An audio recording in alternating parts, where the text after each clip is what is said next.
बिल्कुल ठीक है, क्या गलत है इसमें? देखिए, सबसे पहले जो आप एक जो स्टेटमेंट सुनाया कि कांग्रेस नेता जो इन्होंने कहा कि मुस्लिम राष्ट्र स्थापना करेंगे, वो देखिए वो कांग्रेस का ऑफिशियल नहीं है। वो उसको पहले तो उसको दिखाया, कांग्रेस के नेता दिखाया जाए। कांग्रेस को एक आदमी अपना कुछ भी बोल दे तो नहीं मान सकते, ठीक है। वो हमारा ऑफिशियल नहीं है, क्योंकि एक प्रवक्ता एक पोस्ट रखा जाता है।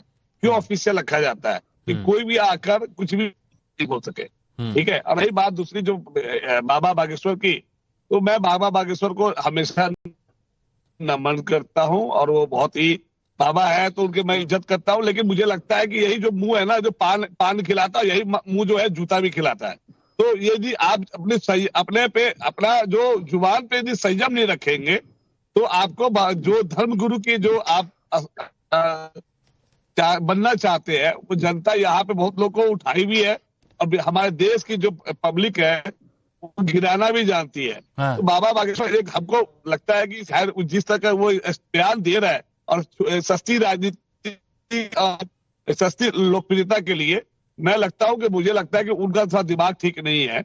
और दिमाग ठीक नहीं है, आप ये कह रहे हैं? वो हाँ, दिमाग उनका इलाज होना चाहिए और उनका ट्रीटमेंट होनी चाहिए, क्योंकि वो कहीं ना कहीं कुछ चीजें हिंदू राष्ट्र, आप हिंदू ग्राम बनाओ, कोई दिक्कत नहीं है। हिंदू राज्य बनाओगे, हिंदू राष्ट्र बनाओगे, तो मतलब कांग्रेस का स्टैंड क्या है? हिंदू ग्राम बनाने से कोई दिक्कत नहीं है? हिंदू कोई जगह पे 5-10 आदमी 100 आदमी, यदि जामिया मिलिया के पास यदि वो मुस्लिम रहते हैं तो क्या दिक्कत है? यदि कोई आपका यदि प्राइवेट प्रॉपर्टी है, आप अपने घर में जिसको चाहे रखना चाहते हैं रख लो, लेकिन इसमें ये तो मुझे जरा क्लियर कीजिए, प्लीज क्लियर कीजिए। के शर्मा जी क्लियर कीजिए। पहले आपने कहा कि हिंदू ग्राम बनाइए, कहीं पर कोई आपत्ति नहीं है, फिर आप ये बोलते हैं कि सस्ती लोकप्रियता के लिए ऐसे बयान दे रहे हैं, तो ये तो आपके भी विरोधाभास है ना। ये कांग्रेस का क्या बयान है? कांग्रेस का स्टैंड क्या है? इधर भी है, उधर भी है। देखिए, पहली बात है, हम धर्म गुरु बाबा बागेश्वर सरकार नहीं है। यदि ये स्टेटमेंट किसी सरकार का होता या उनके नुमाइंदे का होता तो है, ये तो बाबा है, छोटे मोटे, उनको जो बोलना है बोलने। तो मैं अरे तो आपके बड़े बड़े नेता जाते हैं उनके पास धोख लगाने के लिए।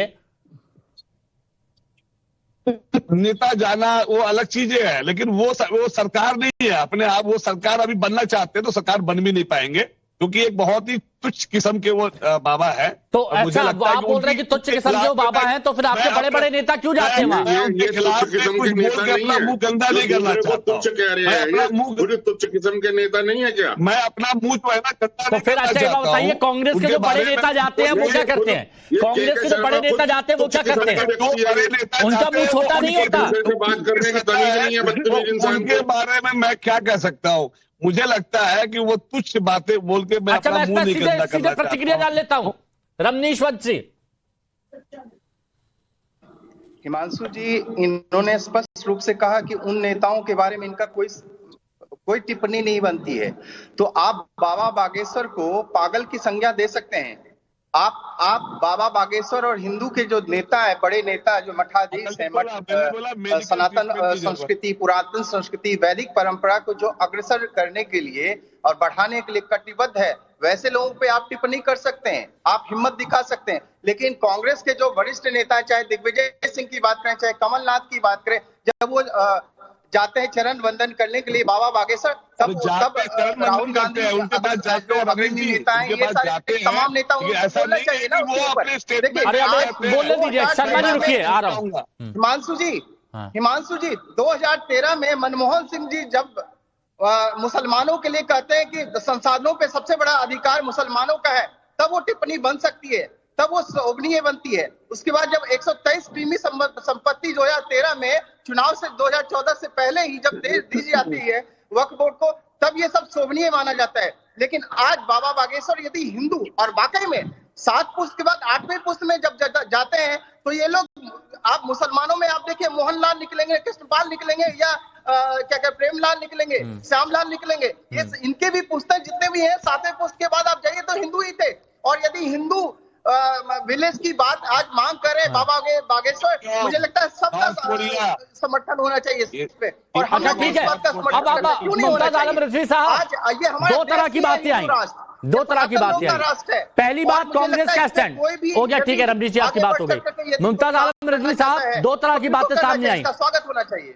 एक तरफ कांग्रेस स्टैंड क्लियर नहीं कर पा रही है, कांग्रेस स्टैंड क्लियर नहीं कर पा रही, वो कह रही है कि हिंदू ग्राम वाली मांग इसमें कुछ गलत नहीं है, लेकिन चलिए ठीक है वो इस तरह की बातें नहीं करेंगे। दूसरी बात रमनीश वत्स ने जो कहा कि कांग्रेस जब कहती थी कि संसाधनों पर पहला अधिकार मुस्लिमों का है, तो वो भी एक तरफा बात होती थी, तब किसी को आपत्ति नहीं हुई, अब आपत्ति हो रही है। रिजवी साहब, मुस्लिमों का है तो वो भी एक तरफा बात होती थी, तब किसी को आपत्ति नहीं हुई, अब आपत्ति हो रही है। रिजवी साहब देखिए हिमांशु भाई, बहुत बहुत शुक्रिया आपका। पहली बात तो मैं ये बता दूं कि ये तो न इनको हिंदू प्रेम है, न इनको सनातन प्रेम है, इनको प्रेम है तिजारत का। ये बिजनेस के नए नए तरीके ढूंढ रहे हैं और मोदी सरकार को बेवकूफ बना रहे हैं। जैसे बाबा रामदेव जी आज देखिए कि बिजनेसमैन बन गए, कहीं टूथपेस्ट बेच रहे हैं, तो कहीं तेल बेच रहे हैं, तो कहीं जड़ी बूटी बेच रहे हैं, कहीं क्या, और कई हजार करोड़ के मालिक बन गए। तो जो बाबा है उनको लग रहा है कि कैसे नया रास्ता निकाला जाए, तो इसीलिए ये जो बागेश्वर धाम के बाबा हैं, इन्होंने एक नया रास्ता निकाला। आपने देखा नहीं कि कैसे उन्होंने कहा है, भाई कोई ऐतराज ही नहीं, हमें क्या ऐतराज है, बनाइए जो आपको बनाना है। संविधान इजाजत दे न दे ये सब तो अदालतें तय करेंगी, हमारा उसमें कोई लेकिन ये सिर्फ और सिर्फ हिंदुओं को, सरकार को, अपने लोगों को बेवकूफ बना रहे, इससे ज्यादा इसमें कुछ भी नहीं है। जहां तक कांग्रेस का सवाल है, कांग्रेस के जो लीडर तर्जुमान है वो समझ नहीं सके। उन्होंने कहा कि अगर संविधान इसकी इजाजत देती है कि आप हिंदू ग्राम बनाएं, तो फिर सिख ग्राम भी बन जाए, फिर ईसाई ग्राम भी बन जाए और मुस्लिम भी ग्राम बन जाए, सब इस तरीके से बना ले। तो वो इसके रद्द-ए-अमल में उन्होंने कहा, उन्होंने ये नहीं कहा कि हम उसको बनाने जा रहे हैं, लेकिन इसकी कहीं कोई गुंजाइश नहीं, इसकी कोई जरूरत नहीं है।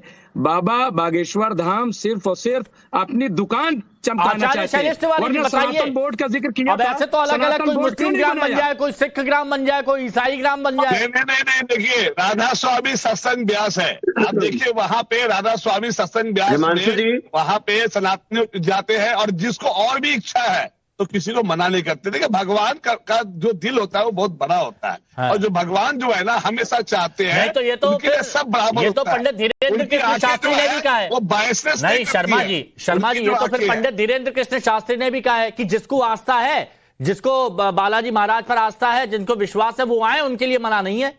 आप हालांकि उनके 10 बयान नहीं सुने, आप सिर्फ एक बयान की बातें कर रहे हैं। आचार्य शैलेश तिवारी जी बताइए, ऐसे अलग अलग अगर ग्राम बन गए तो फिर क्या होगा भारत की खूबसूरती का? दलितों को जाने की इजाजत होगी, पिछड़ों को जाने की इजाजत होगी, भारत का डीएनए में सनातन है, नहीं वहां सबको जाने की इजाजत होगी, जिनका विश्वास, जिनकी आस्था है उनको जाने की इजाजत होगी, ऐसा कहा जा रहा है उनकी तरफ से। जिनकी आस्था नहीं है उनको जाने की इजाजत नहीं होगी, वो ऐसा कह रहे हैं। हिमांशु जी यह सत्य बात है कि आपको अगर मुझ में आस्था नहीं है तो आप मेरे घर नहीं आ सकते।